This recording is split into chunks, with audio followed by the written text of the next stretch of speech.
Hello बच्चों, स्वागत है आपका हमारे चैनल पर्सनल ट्यूटर में। मेरा नाम है ऐश्वर्या शर्मा एंड मैंने आपको प्रीवियस 3 लेक्चर्स में समझाया चैप्टर नंबर 4 द वैदिक लिटरेचर।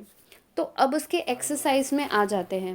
मैंने सोचा मैं आपको एक्सरसाइजेस एक पीडीएफ जैसे पेज में लिख कर और फिर समझा कर भी बता सकती थी, लेकिन मुझे लगा ये ज़्यादा सुटेबल रहेगा कि मैं आपको आपके चैप्टर में से ही बताऊं कि कौन सा आंसर आपको कहाँ मिलेगा।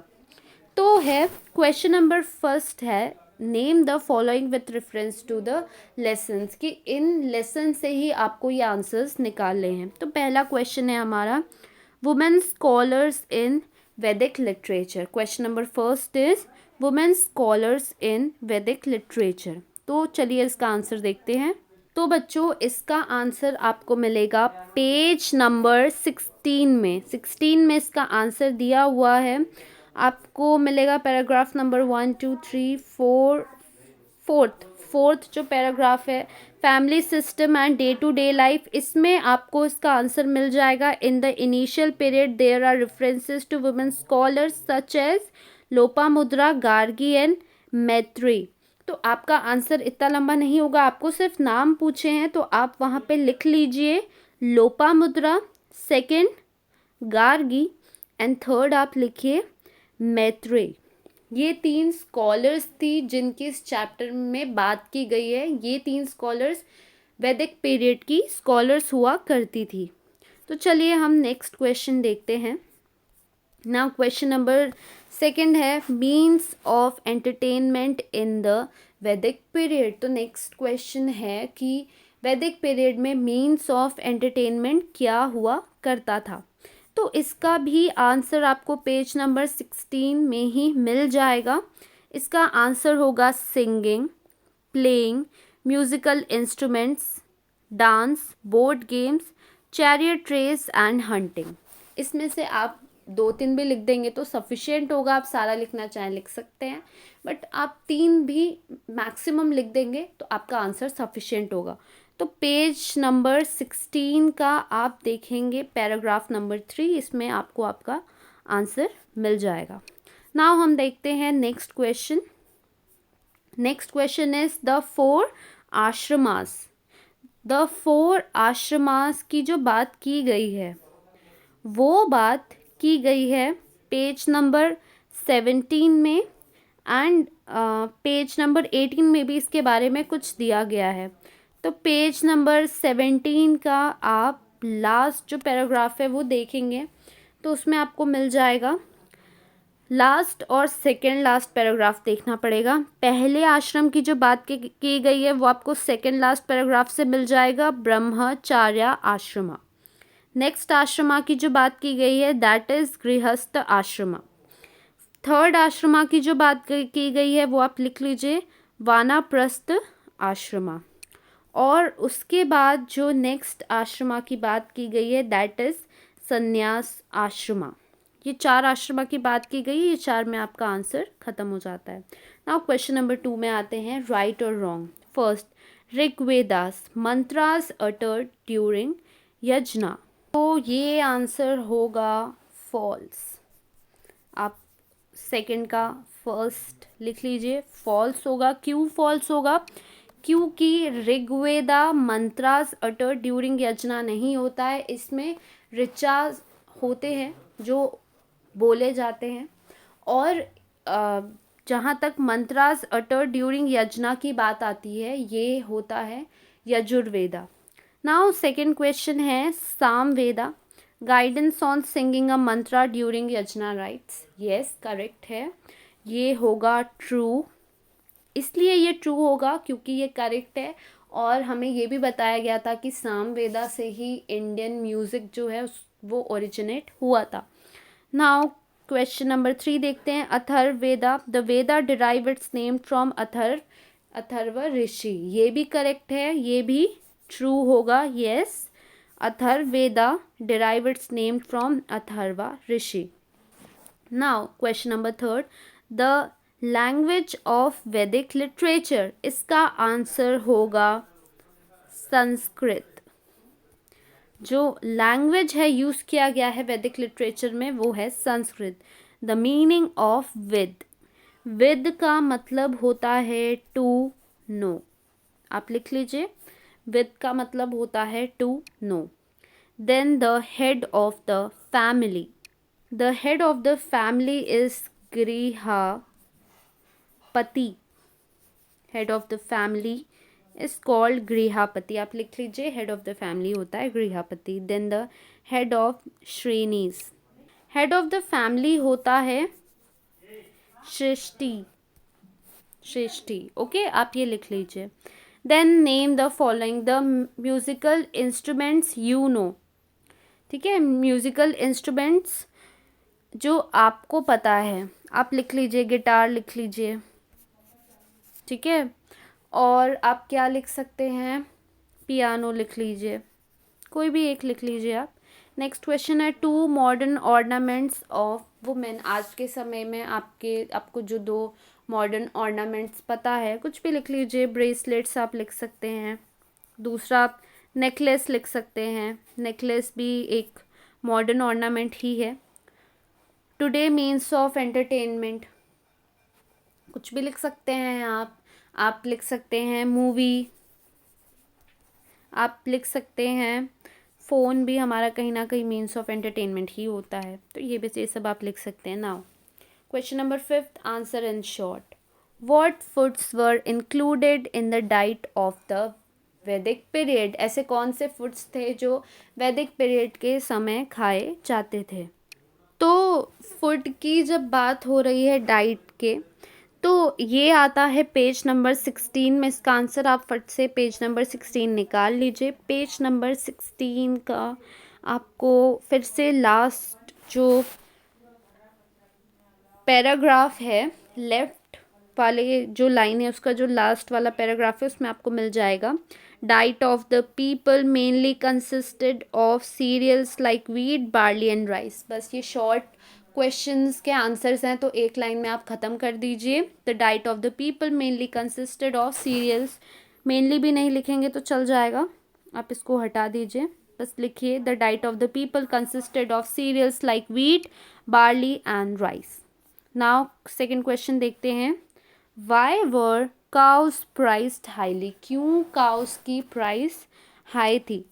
तो इसका जो आंसर है वो आपको मिल जाएगा पेज नंबर 17 में। पेज नंबर 17 आप निकाल लीजिए, उसमें आपको इसका आंसर मिल जाएगा। सो इसका आंसर है यहाँ से, cows were used as means of exchange, that's why cows were highly priced. बस ये दो लाइन आप लिख लीजिए, आपका आंसर ख़त्म होता है। सिर्फ आपको लिखना है cows were used as means of exchange, that is why cows were highly prized. That's it, ये आपके क्वेश्चन का आंसर हो जाएगा। क्वेश्चन नंबर फिफ्थ के क्वेश्चन नंबर 2 का। नाउ फिफ्थ का क्वेश्चन नंबर 3 देखते हैं। What was a man expected to do in sannyas ashrama. What was a man expected to do in a sannyas ashrama. तो इसका जो आंसर है वो आपको मिलेगा पेज नंबर 18 में। सॉरी, पेज नंबर 18 में नहीं, पेज नंबर 18 में। Correct, I am so sorry, मैं थोड़ा कंफ्यूज हो रही हूँ। आप पेज नंबर 18 निकाल लीजिए, आपको इसका आंसर मिल जाएगा। पेज नंबर 18 का जो फर्स्ट पैराग्राफ है उसमें आपको इसका आंसर मिल जाएगा कि एक आदमी से संन्यास आश्रमा में क्या एक्सपेक्ट किया जाता था। ठीक है, एट दिस स्टेज में आप लिख सकते हो, at this stage the convention was to renounce all relation, lead life in order to understand the meaning of human life and not stay in one place। ठीक है, एट दिस स्टेज की जगह आप लिख सकते हो एट द स्टेज ऑफ संन्यास आश्रमा। ठीक है, एट द स्टेज ऑफ संन्यास आश्रमा, ये लाइन लिखने के बाद आप लिख लो the convention was to renounce all relation, lead life in order to understand the meaning of human life and not stay in one place। That's it, इससे आपका क्वेश्चन नंबर 5 का लास्ट क्वेश्चन था, क्वेश्चन नंबर 5 भी आपका ख़त्म होता है। Right notes on, notes लिखना है मतलब आप ये लॉन्ग क्वेश्चंस हैं, इस पे आपको थोड़ा लेंदी आंसर लिखना पड़ेगा। Question number first, the religious idea during the वैदिक पीरियड।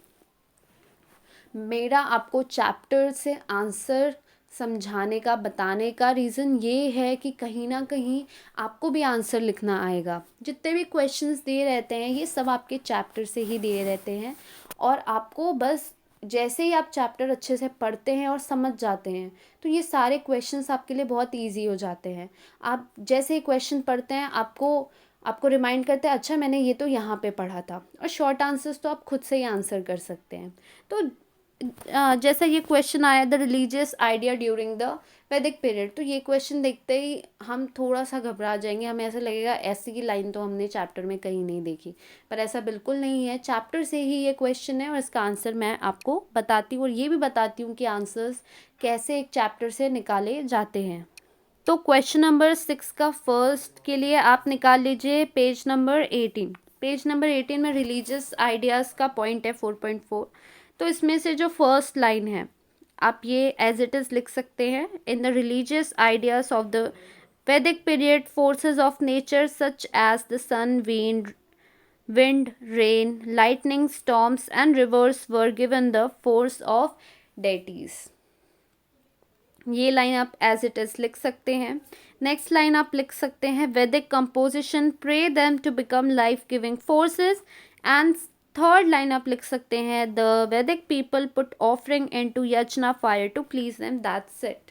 ये 3 पॉइंट में आपका आंसर ख़त्म हो जाएगा। इस पे देखिए आपका क्वेश्चन क्या था, हम एक बार और क्वेश्चन पे जाते हैं। क्वेश्चन था the religious ideas during the वैदिक पीरियड, मतलब आपको ये बताना है कि वैदिक पीरियड के समय क्या क्या रिलीजियस आइडियाज़ थे, मतलब क्या क्या रिलीजियस रिचुअल्स फॉलो होते थे, ट्रेडिशंस फॉलो होते थे। तो आपको पूरा जो कंप्लीट पैराग्राफ है ये लिखने की ज़रूरत नहीं है, आप सिर्फ इम्पॉर्टेंट पॉइंट्स लिखिए। जैसे पहला पॉइंट में हमने ये बता दिया कि विंड को, रेन को, लाइटनिंग, इन सब चीज़ों को भगवान माना जाता था। सेकंड चीज़ हमने बताया कि इनका प्रेयर किया जाता था, और थर्ड चीज़ हमने बताई कि यज्ञ के सामने ऑफरिंग, यज्ञ में ऑफरिंग रखी जाती थी। इससे एक क्लियरली किसी भी पर्सन को समझ आ गया कि हाँ ये रिलीजियस आइडियाज़ वैदिक पीरियड के समय था। तो यहाँ हमारा आंसर ख़त्म हो गया। तो क्या है, लॉन्ग नोट्स को भी ऐसा नहीं है कि आप एज इट इज़ आपने पूरा पैराग्राफ लिख दिया, आपको लिखना है। नोट्स हैं तो थोड़ा लेंदी होगा, लेंदी ही लिखना है, लेकिन जो इम्पोर्टेंट पॉइंट्स है आपको वही लिखने हैं। और इम्पोर्टेंट पॉइंट्स भी ऐसे होने चाहिए कि जिससे हमारा क्वेश्चन जो भी है उसका आंसर हो। मतलब कुछ भी आप इररिलेवेंट चीज़ें नहीं लिखोगे, वही चीज़ें लिखोगे जो यहाँ पे रिक्वायर्ड है। नाउ नेक्स्ट क्वेश्चन है हाउसेस इन द वैदिक पीरियड। अब आपको हाउसेस के बारे में बताना है कि वैदिक पीरियड में हाउसेस कैसे हुआ करते थे। तो इसके लिए आप पेज नंबर 16 निकाल लीजिए। पेज नंबर 16 में आपको आपका आंसर मिल जाएगा। आपको निकालना पड़ेगा paragraph 4, 5, 5th number, left side में 5th नंबर जो पैराग्राफ है वो आप पढ़िए, उससे आपका आंसर आ जाएगा। द हाउसेस ड्यूरिंग द वैदिक पीरियड वर अर्दन और वेटल और daub construction. Wattle means woven lattice of wooden strip which is daubed and clay mixed with cow dung. A house was called गृह और शाला। ये पूरा पैराग्राफ इंपॉर्टेंट है क्योंकि इसमें सिर्फ आपको 3 लाइन से मिल रही है, और कम से कम आपको लॉन्ग आंसर्स में 3 लाइन्स तो लिखनी ही पड़ेगी। तो आप ये पूरे पैराग्राफ को एज इट इज़ लिख दीजिए। पर आप कैसे लिखेंगे, हिस्ट्री के जो आंसर्स होते हैं please try to write that answers in point. आप जितना ही ज़्यादा सुंदर से और ऐसे लिखेंगे कि सामने वाले को भी पढ़ने में इंटरेस्ट आए, उतने ज़्यादा ही आपको एग्ज़ाम में भी मार्क्स मिलते हैं। तो आप इस आंसर को कैसे लिखेंगे, आप फर्स्ट पॉइंट लिखेंगे। फर्स्ट पॉइंट होगा द हाउसेस ड्यूरिंग द वैदिक पीरियड वर अर्दन और wattle or top construction. Then second point लिखेंगे आप उसके नीचे। सेकंड पॉइंट क्या होगा कि wattle means woven lattice of wooden strips which is topped with clay mixed with cow dung। और फिर आप थर्ड पॉइंट लिखेंगे। थर्ड पॉइंट आपका होगा अ हाउस वॉज कॉल्ड गृह और शाला। That's it. इतना आपके लिए सफिशिएंट होगा। नाउ क्वेश्चन नंबर 3 में आ जाते हैं। 6th का क्वेश्चन नंबर 3। क्वेश्चन नंबर 3 है पॉलिटिकल सिस्टम इन द वैदिक पीरियड। तो हमने अभी थोड़ी देर पहले ही, एक्चुअली आप जब पहले के लेक्चर्स में देखेंगे तो मैंने इस टॉपिक को समझाया है कि पॉलिटिकल सिस्टम कैसा था, क्या था।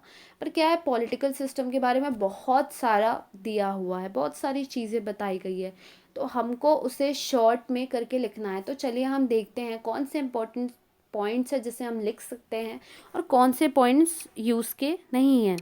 तो आप अपना आंसर स्टार्ट करेंगे फर्स्ट पॉइंट से। इन द वैदिक period each village had a head known as gramani. Okay, now अब बहुत सारी लाइन दी हुई है। Group of villages formed a vish whose head was called vishpati. और फिर जनापद, इतना सब आपको लिखने की ज़रूरत नहीं है। फर्स्ट लाइन आपने लिखी, इन द फर्स्ट पॉइंट लिखा इन द वैदिक period each village had a head known as gramani. That's it. Second point आप लिखेंगे the head of the jana was known as nripa और raja. The main duties of the king were to protect the people, collect taxes and run the administration efficiently। ये आपका हो जाएगा second point. आप second point में ये 2 लाइंस लिख लीजिए। उसके बाद आती है थर्ड पॉइंट की बात। थर्ड पॉइंट, इस पे थोड़ा सा ये लेंदी हो जाएगा, आपको 4 पॉइंट तो मिनिमम लिखने पड़ेंगे। तो थर्ड पॉइंट आप लिख लीजिए, in order to run the administration smoothly the king appointed various officers, जिस पे आप लिखेंगे द ऑफिसर्स वर। मैं आपको डिक्टेट कर रही हूँ, आप लिख लीजिए पहली लाइन। थर्ड पॉइंट आप स्टार्ट कीजिए, in order to run the administration smoothly the king appointed various officers. अब इसके आगे लिखिए the officers were. The officers were. अब द ऑफिसर्स वर के आगे लिखिए पुरोहित, सेनापति, भागदुग। ओके, ये आपका हो गया third point. Then fourth point लिखिए there were 4 institutions who guided the king, sabha, samiti, vidath and jana. That's it. इसके बाद आपका क्वेश्चन का आंसर ख़त्म होता है। सिर्फ इतना ही रिलेवेंट है। आपसे पॉलिटिकल सिस्टम पूछा है, आपने नोट्स के हिसाब से जितना इम्पोर्टेंट था उतना लिख दिया और यहाँ आपका आंसर ख़त्म हो जाएगा। Thank you. आपको कोई भी डाउट हो आप नीचे कमेंट सेक्शन में मुझे बता सकते हैं।